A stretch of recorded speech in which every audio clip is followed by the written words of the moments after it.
Hello नमस्कार friends, आप देख रहे हैं golden era education YouTube channel. देखिए आज के इस लेसन में एक काफ़ी इंपॉर्टेंट टॉपिक हम कवर करने वाले हैं और वो है आवर्त सारणी यानी कि पीरियोडिक टेबल जिसे बोलते हैं, ठीक है, इंग्लिश में। देखिए ये काफ़ी इंपॉर्टेंट टॉपिक है और यहाँ से जितने भी ए टू जेड क्वेश्चन बन सकते हैं बिल्कुल एक बेसिक नॉलेज के साथ आपके साथ डिस्कस करने वाला हूँ इस आवर्त सारणी के माध्यम से, जिससे कि आप बिना रटे जितने भी यहाँ से जो कॉन्सेप्ट बनते हैं सारे कॉन्सेप्ट आपके क्लियर होने वाले हैं। जितने भी क्वेश्चन पूछे जाएंगे बिल्कुल आप आंसर दे पाओगे उनका इजीली, ठीक है। ध्यान से देखिएगा पूरे वीडियो को। और आपको मैं अभी प्रेजेंट में अगर बात करता हूं तो ग्रुप डी के जितने भी जो शिफ्ट अभी तक हुई है कंप्लीट, उसमें हर शिफ्ट में यहाँ से क्वेश्चन पूछा गया है, तो ये काफ़ी इंपॉर्टेंट आपके लिए है। प्रत्येक शिफ्ट में यहाँ से क्वेश्चन पूछा गया है। आगे जिन दोस्तों का ग्रुप डी का एग्जाम है उनको तो ये वीडियो ध्यान से देखना ही है। उसके अलावा जो एसएससी वगैरह के एग्जाम है उनके लिए भी काफ़ी इंपॉर्टेंट टॉपिक है जो बार बार पूछा जाता है एसएससी वगैरह में, तो सभी को ये दो वीडियो है ध्यान से देखना है। चलिए शुरू करते हैं। प्रत्येक क्वेश्चन को हम यहाँ पे इस आवर्त सारणी के माध्यम से समझेंगे, ठीक है। तो पहला प्रश्न देखिए अपना, आधुनिक आवर्त सारणी में आवर्त की संख्या कितनी होती है। देखिए यहाँ पे आवर्त की संख्या पूछी गई है, तो आपका आंसर होगा 7 आवर्त होते हैं आवर्त सारणी में। चलिए देख लेते हैं कौन से होते हैं आवर्त। आप ये आवर्त सारणी देख रहे हो, आधुनिक आवर्त सारणी, इसके अंदर मैं बात करता हूँ। देखिए अभी तो ये जो इस तरीके की जो लाइनें होती है, जो क्षैतिज लाइनें, इनको कहा जाता है क्षैतिज लाइनें, ठीक है। जो यहाँ पे आडी लाइनें होती हैं इनको क्षैतिज लाइनें भी बोला जाता है और इन्हीं को कहा जाता है दोस्तों आवर्त। इनको क्या कहा जाता है, आवर्त कहा जाता है क्षैतिज लाइनों को। तो आपका राइट आंसर यहाँ पे देखिए, गिन सकते हो आप इनको, 1 2 3 4 5 6 7, 7 यहाँ पे हो गए, ठीक है। तो ये टोटल 7 आवर्त होते हैं आवर्त सारणी के अंदर। ये आपको क्लियर होगा। एक क्वेश्चन यहाँ से ये भी पूछा जाता है कि क्षैतिज लाइनों को क्या कहा जाता है आवर्त सारणी के अंदर। तो मैंने बताया आपको क्या कहा जाता है, आवर्त कहा जाता है क्षैतिज लाइनों को आवर्त सारणी के अंदर। ये हमारा क्लियर होगा। उसके बाद में नेक्स्ट जो हमारा क्वेश्चन देखिए, आवर्त सारणी में वर्गों की संख्या कितनी होती है। तो आपका आंसर होगा 18 वर्ग होते हैं। चलिए देख लेते हैं वर्ग कौन से होते हैं आवर्त सारणी में। देखिए यहाँ पे आप देख रहे हो, ये जो ऊर्ध्वाधर जो लाइनें होती है, जो बॉक्स दिख रहे हो यहाँ पे, जो खड़ी लाइनें हैं, इनको कहा जाता है फ्रेंड्स, क्या कहा जाता है, वर्ग कहा जाता है। इनको समूह के नाम से भी जाना जाता है। कैसे भी क्वेश्चन पूछा जाए तो आपको बताना है जो यहाँ पे वर्गों की संख्या है, इनको अगर आप गिनते हो तो टोटल 18 वर्ग है इसके अंदर। यहाँ से गिनना शुरू करोगे तो 1 2 3 4 5 जो भी है 18 वर्ग हो गए इसके अंदर, ठीक है। और यहाँ पे क्वेश्चन ये भी पूछा जाता है कि आवर्त सारणी में जो खड़ी लाइनें यानी कि जो ऊर्ध्वाधर लाइनें हैं इनको किस नाम से जाना जाता है। तो आपका आंसर होगा, इनको जाना जाता है वर्ग के नाम से जाना जाता है, या फिर इनको समूह भी कहा जाता है। तो ये दोनों प्रश्न हमारे क्लियर हो गए होंगे आपका ना। देखिए ये वर्ग जो है, यहाँ पे आवर्त और वर्ग में काफ़ी कंफ्यूजन होता है, ध्यान से देखिएगा। जो यहाँ पे जो ऐसी लाइनें होती है इनको कहा जाता है क्या, आवर्त कहा जाता है। जो खड़ी लाइनें होती है इनको क्या कहा जाता है, वर्ग कहा जाता है, ठीक है। ये हमारा टॉपिक क्लियर हो गया। अब बात करते हैं अगले प्रश्न की। देखिए अगला प्रश्न है अपना, आवर्त सारणी में गैसों की कुल कितनी संख्या है। तो आपका आंसर होगा, टोटल आवर्त सारणी में 11 गैसें हैं। अब देख लेते कौन कौन सी है, थोड़ा सा मैं आपको बता देता हूँ। यहाँ पे देखिए जो पीरियोडिक टेबल देख रहे हो, इसके अंदर पहली गैस है यहाँ पे हाइड्रोजन। एक तो ये हो गई हमारी हाइड्रोजन, उसके बाद में दूसरी हो गई नाइट्रोजन, तीसरी हो गई ऑक्सीजन, चौथी हो गई यहाँ पे फ्लोरीन, और उसके बाद में पांचवी हो गई क्लोरीन, उसके बाद में हीलियम हो गई, हमारा नियोन हो गया, आर्गन हो गई, और यहाँ पे क्रिप्टॉन हो गई, जेनोन हो गई और रेडोन हो गई। तो ऐसे ही अगर आप इनको पूरी की जो मैंने बताई इनको गिनते हो तो टोटल 11 गैसें आवर्त सारणी में पाई जाती है एक नॉर्मल टेम्परेचर पे, ठीक है। ये आपको क्लियर हो गया होगा। बात करते हैं नेक्स्ट जो हमारे क्वेश्चन है, निम्न में से कौन सी सबसे भारी धातु होती है। सबसे भारी धातु पूछी गई है तो आपको ध्यान रखना है ओस्मियम। ये तो नाम आपको रट लेना है, सबसे भारी धातु होती है ओस्मियम, आपको ध्यान में रख लेना है, ठीक है। अगला प्रश्न देखिए अपना, निम्न में से आवर्त सारणी में सबसे हल्की धातु कौन सी होती है। सबसे हल्की धातु पूछी गई है तो आपका आंसर होगा लिथियम। लिथियम सबसे हल्की होती है। देखिए हल्की और भारी का क्या मतलब है आपको मैं थोड़ा सा बता देता हूँ। ये जो आवर्त सारणी है इसको किस तरीके से अंदर जो ये तत्व है इनको किस तरीके से जमाया गया है, इसके अंदर किस तरीके से रखा गया है, तो आपको ध्यान रखना है तत्वों के बढ़ते परमाणु क्रमांक के रूप में इनको यहाँ पे जमाया गया है, ठीक है। देखिए यहाँ पे सबसे पहले हाइड्रोजन है, उसके बाद में जो हाइड्रोजन तो गैस हो गई जैसे कि मैंने बताया था, उसके बाद में दूसरी लिथियम है, यहाँ पे दूसरे नंबर है आप देख रहे हो। और ये लिथियम जो है ये क्या है दोस्तों, ठोस है, ठीक है। तो ठोस है तो ये सबसे यहाँ पे ऊपर है, तो इसलिए यहाँ पे सबसे हल्की धातु है, ये आपको ध्यान में रखना है लिथियम, ठीक है। हो गया हमारे यहाँ पे लिथियम क्लियर, सबसे हल्की और सबसे भारी ओस्मियम है, ठीक है। अगला प्रश्न देखिए अपना, सबसे सर्वाधिक गैस वाला वर्ग कौन सा है, यानी कि आवर्त सारणी में सबसे ज़्यादा गैस वाला वर्ग कौन सा है जिसमें सबसे ज़्यादा गैस पाई जाती है, गैसें पाई जाती है। ठीक है, चलिए देख लेते हैं। यहाँ पे जैसा कि आप देख रहे हो फ्रेंड्स, ये वाला, ठीक है, ये वाला जो वर्ग देख रहे हो आप, 18वां वर्ग जिसे आप कह सकते हो, 18वां वर्ग है। ठीक है, और इतने जो जितने भी जो मतलब ये वाला जो है ये पूरे गैस होती है। हीलियम है, नियोन है, आर्गन है, क्रिप्टॉन है, जीनोन है, रेडोन है। तो ये सारी क्या होती है, गैसें होती है। और ये एक ऐसा वर्ग है जिसमें पूरी गैस पाई जाती है, यानी कि सबसे ज़्यादा गैस जो पाई जाती है वो किस में पाई जाती है, 18वें वर्ग में पाई जाती है। और इनको कहा जाता है एक्रिय गैस भी कहा जाता है, या शून्य वर्ग भी इसको कहा जाता है। 18वें वर्ग को क्या कहा जाता है, शून्य वर्ग या एक्रिय गैसों वाला वर्ग कहा जाता है, क्योंकि ये जो जितनी भी जो गैस है ये एक्रिय गैसों की गिनती में आती है। ठीक है, क्वेश्चन यहाँ से ये भी पूछा जाएगा जो भी हम डिस्कस करेंगे आगे। ठीक है, तो ये आपको बस अभी तो ये ध्यान रखना है कि जो 18वें वर्ग होता है उसके अंदर सबसे ज़्यादा गैस पाई जाती है। ठीक है, जिसमें हीलियम है, neon, argon, krypton, xenon, radon है। तो ये चीज़ आपको ध्यान में रखनी है। ठीक है, अगला प्रश्न देखिए अपना, जैसे कि यहाँ पे क्वेश्चन था अपना, तो इसका आंसर होगा शून्य वर्ग या एक्रिय गैस वर्ग, जो कि 18वां वर्ग भी यहाँ पे दिया जा सकता है ऑप्शन में। तो ये चीज़ आपको ध्यान रखना है, सबसे ज़्यादा गैस पाई जाती है 18वें वर्ग में या शून्य वर्ग में या एक्रिय गैस जो होती है। नेक्स्ट यहाँ पे देखिए, निम्न में से सबसे भारी गैस कौन सी है, सबसे भारी गैस पूछी गई है। ठीक है, तो सबसे भारी गैस होगी जो नीचे होगी सबसे, मतलब कि वही सबसे भारी होगी। तो आपको आंसर होगा रेडोन। रेडोन जैसे कि आप पीरियोडिक टेबल में देख सकते हो नीचे है, तो इसलिए यहाँ पे जो है ये सबसे भारी हो जाएगी। ठीक है, अगला प्रश्न देखिए अपना, कौन सी एक्रिय गैस हमारे वायुमंडल में नहीं पाई जाती है। तो आपका आंसर होगा रेडोन। रेडोन जो है ये एक एक्रिय गैस, जैसे कि मैंने अभी बताया था, लिस्ट पूरी बताई थी कौन कौन सी एक्रिय गैसें हैं, उसमें से जो रेडोन है वो हमारे वायुमंडल में नहीं पाई जाती है। ठीक है, ये आपको ध्यान रखना है। देखिए एक्रिय गैसों का नाम तो आपको रट लेना है बिल्कुल कैसे भी करके। ये जो एक्रिय गैस है यहाँ से काफ़ी सारे क्वेश्चन बनते हैं। तो ये helium, neon, argon, krypton, xenon, radon, इनके नाम तो आपको रट लेने हैं बस। ठीक है, यहाँ से कई तरीके से क्वेश्चन पूछे जाते हैं। अगला प्रश्न देखिए अपना, चलिए नेक्स्ट यहाँ पे देखिए क्वेश्चन है अपना, अक्रिय गैसों में मुक्त इलेक्ट्रॉन की संख्या कितनी होती है। तो अक्रिय गैसों में जो फ्री इलेक्ट्रॉन्स होते हैं वो कितने होते हैं। तो आपका आंसर होगा 0। अक्रिय गैसों में 0 इलेक्ट्रॉन होते हैं, इसलिए ये कोई क्रिया नहीं करती किसी भी साथ। ठीक है, इसलिए इनको अक्रिय गैसें बोलते हैं। अगला प्रश्न देखिए अपना, निम्न में से कौन सी अक्रिय गैस है। तो मैंने फिर से आपको बताया था रट लेना है अक्रिय गैस वाला जो बॉक्स है उनको, जितने भी 4-5 जो अक्रिय गैस है उनको। और आपका इसमें से देखिए हाइड्रोजन है नहीं अक्रिय गैस, ऑक्सीजन भी नहीं है, नाइट्रोजन भी नहीं है, हीलियम है, ये आपको ध्यान रखना है। ठीक है, हीलियम है, तो आपका आंसर होगा हीलियम।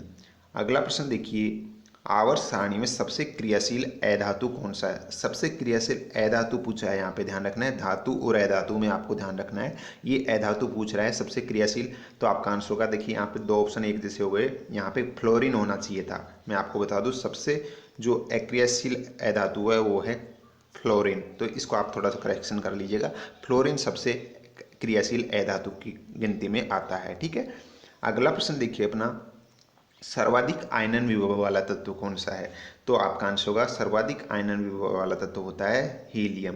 देखिए ये आयनन विभव जो आप देख रहे हो, थोड़ा सा आपको यहाँ पे शायद आपको समझ में नहीं आएगा कि क्या होता है आयनन विभव। ये थोड़ा डीपली टॉपिक है और ये मोस्टली ऐसे एग्जाम्स में नहीं पूछा जाएगा आपको, तो इस चीज़ को आपको ओनली छोड़ दीजिए। आपको बस ये चीज़ ध्यान रखनी है कि सबसे ज़्यादा जो आयनन विभव वाला तत्व कौन सा होता है। तो आपको बस नाम ध्यान रखना है, हीलियम होता है। और यहाँ पे सर्वाधिक और कम जो है, इस तरीके से दोनों क्वेश्चन पूछे जा सकते हैं। न्यूनतम आयनन विभव वाला तत्व कौन सा होता है।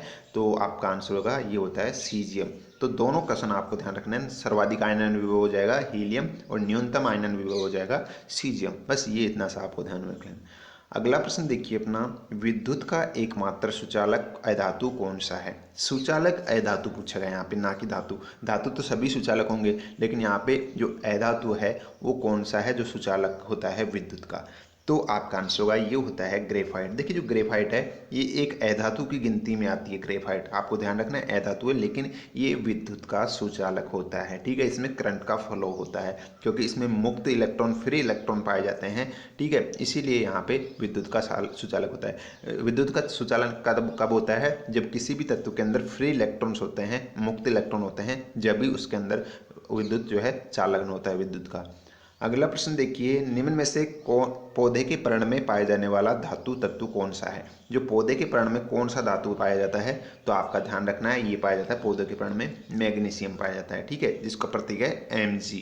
ये भी प्रतीक भी आपको ध्यान में रख लेना। अगला प्रश्न देखिए, आवर्त सारणी में सर्वाधिक इलेक्ट्रॉन बंधुता वाला तत्व कौन सा है? तो आपका आंसर होगा, सर्वाधिक इलेक्ट्रॉन बंधुता होती है क्लोरीन की, जिसको Cl के नाम से जाना जाता है, ठीक है, Cl+। इसकी सबसे ज़्यादा इलेक्ट्रॉन बंधुता होती है, ये आपको बस इतना से ध्यान रखना है। सर्वाधिक इलेक्ट्रॉन बंधुता पूछी जाएगी, आपको आंसर देना है क्लोरीन होती है, ठीक है। उसके बाद में नेक्स्ट जो हमारा प्रश्न है, निम्न में से अर्धचालक धातु कौन सी है? देखिए, अर्धचालक धातु पूछी गई है, तो आपका आंसर होगा सिलिकॉन और जर्मेनियम, यानी कि सिलिकॉन को बोलते हैं Si और जर्मेनियम को बोलते हैं Ge, ठीक है। ये दोनों अर्धचालक होती है। अब यहाँ पे इसके अलावा भी काफ़ी होती है, मैं आपको बता देता हूँ कौन कौन सी होती है इसके अलावा, जो आपको ध्यान में रख लेनी है, कैसे भी क्वेश्चन यहाँ से पूछा जा सकता है। देखिए, अर्धचालक की अगर मैं बात करता हूँ, तो ये जो बॉक्स देख रहे हो आप इस तरीके का, यहाँ पे ये वाला, ठीक है, ये जो अलग ही कलर है आप देख रहे हो यहाँ पे थोड़ा सा, ये जो होती है ये अर्धचालक की गिनती में आती है, ठीक है।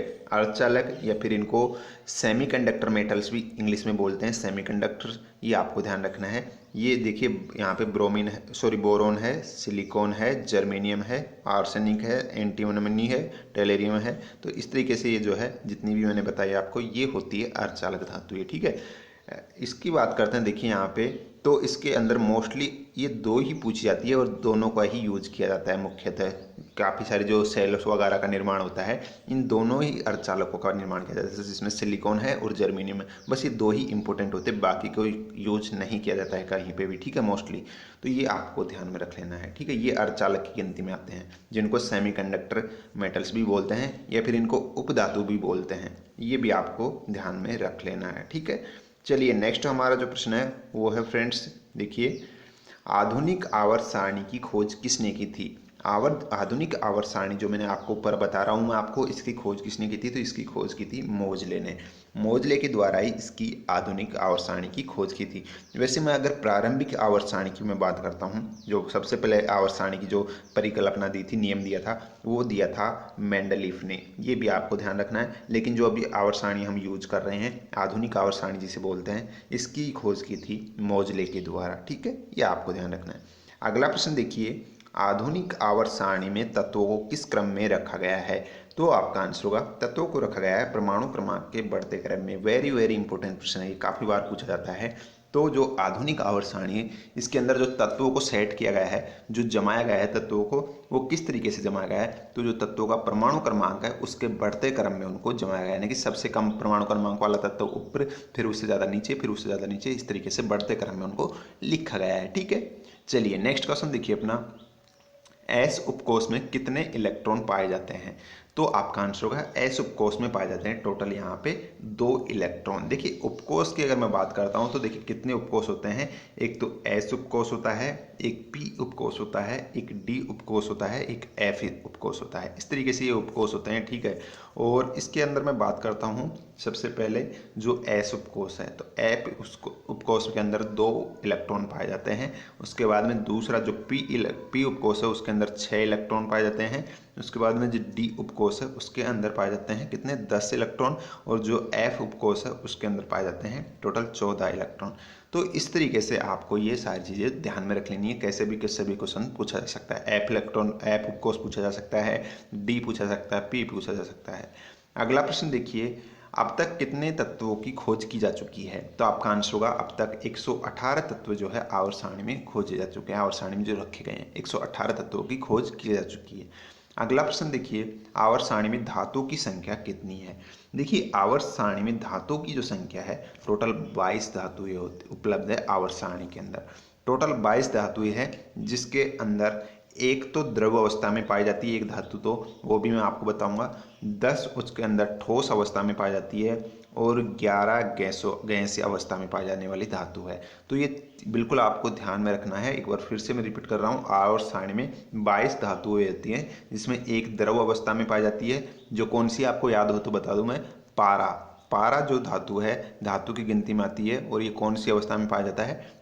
पारा जो है द्रव अवस्था में पाया जाता है। तो एक तो धातु जो है द्रव अवस्था में हो गई हमारी, उसके अलावा 10 जो धातु ये होती है वो ठोस अवस्था में पाई जाती है, और उसके अलावा जो 11 है वो गैस अवस्था में पाई जाती है। ये आपको ध्यान में रखना है, ठीक है। उसके बाद में चलिए नेक्स्ट हमारा क्वेश्चन देखिए, निम्न में से कौन सी अधातु द्रव अवस्था में पाई जाती है। अधातु की बात की, ये ग्रुप डी में पूछा जा चुका है क्वेश्चन। अधातु की बात की ना कि धातु की। चलिए हम यहाँ पे देख लेते हैं, वैसे इसका आंसर ब्रोमीन होगा। मैं आवर्त सारणी में इसको आपको बता देता हूँ एक बार, ठीक है।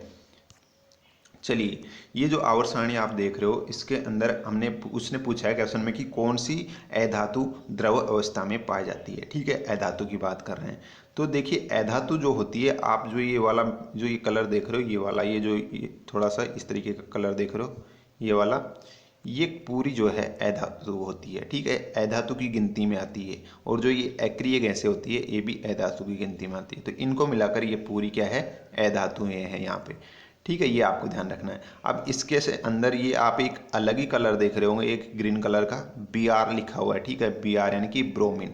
ये एक अधातु, मैंने बताया कि ये जो बॉक्स है ये अधातुएं हैं पूरी, और इसके अंदर जो Br है ये भी अधातु हो गया। लेकिन जो ये Br अधातु है, ये क्या पाया जाता है, एक ऐसा अधातु है जो द्रव अवस्था में पाया जाता है, यानी कि ब्रोमीन।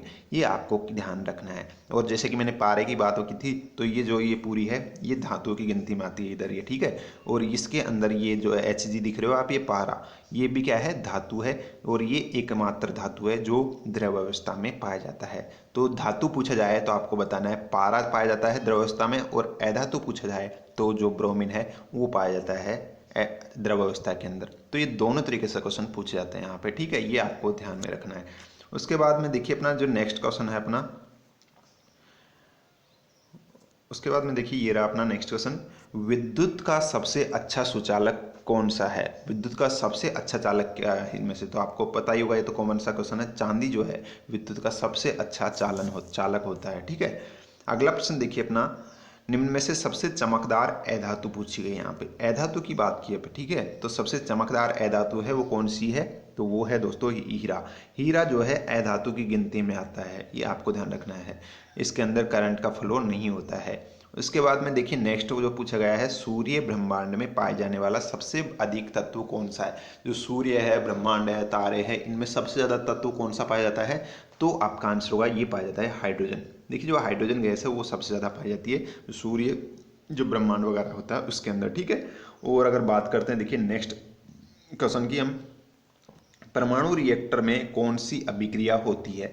तो परमाणु रिएक्टर में कौन सी अभिक्रिया होती है, नाभिकीय विखंडन की अभिक्रिया होती है। परमाणु रिएक्टर जो होते हैं उनमें नाभिकीय विखंडन के आधार पर वो कार्य करते हैं। जबकि सूर्य जो मतलब कि जो होता है वो किस आधार पर वो करता है, तो सूर्य में जो अभिक्रिया होती है कौन सी होती है, नाभिकीय संलयन अभिक्रिया होती है। ये काफी बार क्वेश्चन पूछा जाता है कि सूर्य में कौन सी अभिक्रिया होती है, नाभिकीय संलयन अभिक्रिया सूर्य में पाई जाती है। और जो परमाणु रिएक्टर्स होते हैं उनमें नाभिकीय विखंडन अभिक्रिया पाई जाती है, ठीक है।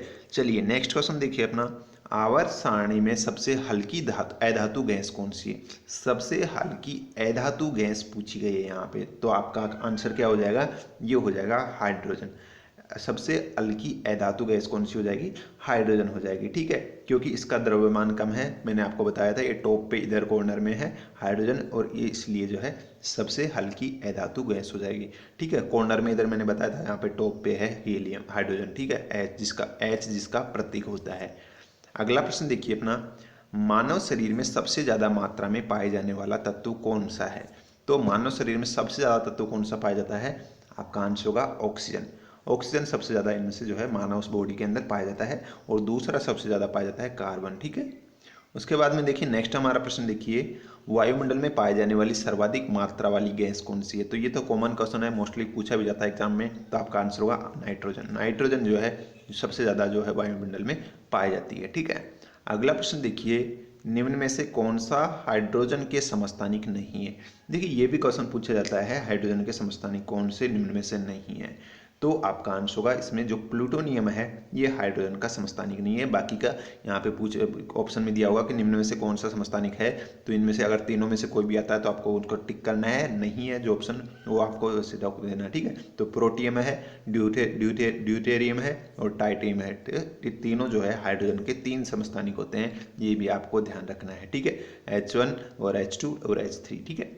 अगला प्रश्न देखिए अपना, निम्न में से किस धातु को चाकू से नहीं काटा जा सकता है? कौन सी धातु है इनमें से जिसको चाकू से नहीं काटा जा सकता? मोस्ट ट्रेंडिंग वाला क्वेश्चन है ये, जो बार बार पूछा जाता है। ठीक है, तो इसका आंसर जो हो जाएगा बेरियम।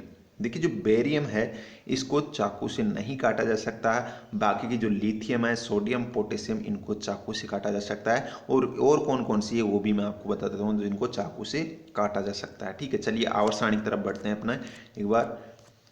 यहाँ पे आप देख रहे हो ये वाली चाकू से काटने का मतलब कि वो हल्की है, वो बिल्कुल नॉर्मल है, इसलिए उनको चाकू से काटा जा सकता है। तो ये आप देख रहे हो जो ये वाला बॉक्स है, इसमें जो लिथियम है, सोडियम है, पोटेशियम है, रुबिडियम, इनको जो है चाकू से काटा जा सकता है। सीजियम है। ठीक है, तो ये जितने भी जो ये धातु है इस वाले बॉक्स में, पहला जो यहाँ पे आप देख रहे हो वर्ग, इसके अंदर जो धातुएं होती है ये, इसको तो छोड़ना है आपको, हाइड्रोजन को तो। ठीक है, ये तो गैस है तो इसको तो छोड़ देना आपको। उसके बाद में जो लिथियम है, सोडियम है, पोटेशियम है, रुबिडियम, इनमें से कोई सा भी अगर आपको ऑप्शन में मिलता है और पूछा जाता है कि कौन सी को धातु को जो है चाकू से काटा जा सकता है, तो आपको झट से टिक लगा देना है इनमें से अगर आपको कोई भी दिखता है तो। ठीक है, लिथियम, सोडियम, पोटेशियम, रुबिडियम और सीजियम वगैरह जो भी है। ठीक है, तो ये धातु जो है चाकू से काटी जा सकने वाली धातु है। चलिए नेक्स्ट क्वेश्चन देखिए अपना। ओके, ठीक है, ये वाला हो गया हमारा, चाकू से नहीं काटा जा सकता पूछा गया था। तो मैंने बताया लिथियम को काटा जा सकता है, सोडियम को काटा जा सकता है। लिथियम का Li प्रतीक होता है, सोडियम का Na होता है, पोटेशियम का K होता है। ठीक है, इनको चाकू से काटा जा सकता है। बेरियम अलग है तो बेरियम को नहीं काटा जा सकता है। नेक्स्ट यहाँ पे देखिए, आवर्त सारणी में ठोस धातुओं की संख्या कितनी है? ठोस धातु ये पूछी गई यहाँ पे। तो मैंने एक ऊपर बताया था क्वेश्चन में, ठोस कितनी होती है? 10 होती है। 10 धातु है ठोस अवस्था में पाई जाती है, और एक द्रव अवस्था में पाई जाती है जो पारा है वो, और 11 जो है गैसीय अवस्था में पाई जाती है। तो ये यहाँ पे आपको कैसे भी क्वेश्चन पूछा जाए आपको क्लियर जवाब दे देना है इसका। ठीक है, नेक्स्ट यहाँ पे देखिए, आवर्त सारणी में सबसे हल्की अक्रिय गैस कौन सी है? सबसे हल्की अक्रिय गैस पूछी गई है। चलिए बढ़ते हैं यहाँ पे हमारे अक्रिय गैसों की तरफ। तो अक्रिय गैस कौन सी है? मैंने बताया था जो ऊपर होगी सबसे हल्की होगी, जो सबसे नीचे होगी वो सबसे भारी होगी। तो ऊपर सबसे हल्की गैस अक्रिय गैस कौन सी है? हीलियम है। ठीक है, He जिसको बोलते हैं। तो ये सबसे हल्की अक्रिय गैस है, ये आपको ध्यान में रखना है। ठीक है, और अक्रिय गैस की बात की है यहाँ पे। ठीक है, और यहाँ पे अगर वैसे नॉर्मली बात करते तो हाइड्रोजन हो जाएगा। देखिए यहाँ पे एक और मैं टॉपिक क्वेश्चन आपको जो बनते हैं बता देता हूँ। वैसे हमारे क्वेश्चन कंप्लीट हो गए, लेकिन और इसके अलावा जो एक्स्ट्रा क्वेश्चन यहाँ से बनते हैं वो मैं आपको बताता हूँ। इन कलर्स का क्या मतलब है वो मैं आपको बता देता हूँ। ठीक है, देखिए सबसे पहले यहाँ पे आप देख रहे हो ये जो कलर्स है, ये अलग से एक कलर है पूरा, और इसको मैंने अलग से इसलिए रखा है इस कलर को क्योंकि ये अक्रिय गैसों की गिनती में आती है। ये आपको क्लियर होगा ये अक्रिय गैस है। उसके बाद में ये वाला जो कलर है एक अलग ही कलर दिख रहा है आपको, और इसका एक तत्व यहाँ पे भी है। ठीक है, इनको बोलते हैं नॉन मेटल। ठीक है, अधातु इनको बोलते हैं। तो ये हो गया हमारा क्लियर, ये अधातु हो गई। उसके बाद में एक जो ये वाला बताया था मैंने आपको, ये उपधातु वाला बॉक्स हो गया हमारा। ठीक है, इनको क्या बोलेंगे? उपधातु या सेमीकंडक्टर या अर्धचालक इनको कहते हैं। उसके बाद में जो नेक्स्ट यहाँ पे देख रहे हो हमारा जो इस तरीके का ये वाला जो अलग कलर है यहाँ पे देख रहे हो, इनको कहते हैं धातु। ये धातु की गिनती में आती है। ठीक है, उसके बाद में ये वाला जो कलर देख रहे हो आप, ये बिल्कुल येलो पीला वाला, बिल्कुल येलो वाला। ठीक है, जिसके अंदर बेरिलियम है, मैग्नीशियम, कैल्शियम, सीजियम और सॉरी स्ट्रेजियम और यहाँ पे बेरियम। ठीक है, तो इनको बोला जाता है दोस्तों एल्कलाइन तत्व। ठीक है, यानी कि अम्लीय बोला जाता है इनको, ये अम्लीय की गिनती में आती है। और इसके बाद में जो ये वाला जो देख रहे हो आप, ये वाला कलर, इनको बोला जाता है क्षारीय धातु। ये ठीक है, तो क्वेश्चन ये भी पूछा जा सकता है निम्न में से कौन सी क्षारीय धातु की गिनती में आती है? तो आपको नाम ध्यान रखना, लिथियम, सोडियम और जो यहाँ पे पोटेशियम है, रुबिडियम है, इनको मतलब कि सभी जो है ये क्षारीय धातु कहलाती है। और जो अम्लीय धातु है ये यहाँ पे आप देख सकते हो, ये जो यहाँ पे बेरिलियम वाला जो बॉक्स है सेकंड वाला वर्ग, ये होती है अम्लीय धातु। ठीक है, तो ये सारी चीज़ें आपको ध्यान में रखनी है। उम्मीद करता हूँ यहाँ पे देखिए जितने भी क्वेश्चन बन सकते थे मैंने आपके साथ शेयर किए हैं, और आई होप आज की ये वीडियो आपको जरूर पसंद आई होगी। किसी भी क्वेश्चन से रिलेटेड कुछ डाउट है तो आपको लिखना है नीचे कमेंट बॉक्स में। सो गाइज, ये थी आज की वीडियो, और आज की इस वीडियो में इतना ही। और वीडियो पसंद आई तो प्लीज़ लाइक और शेयर जरूर कीजिएगा, और ऐसे ही नई वीडियोज़ की नोटिफिकेशन पाने के लिए सब्सक्राइब करना ना भूलें अपने चैनल को। जो नीचे सब्सक्राइब बटन है उसे दबा लीजिएगा, साथ ही जो नीचे बेल आइकन है साइड में उसे जरूर आप दबा लीजिएगा, जिससे कि आने वाली सारी लेटेस्ट वीडियो आपको कंटिन्यू मिलती रहेगी अपने चैनल पर बिना मिस हुए। सो अभी के इस लेसन में इतना ही। Thank you so much for watching us. धन्यवाद।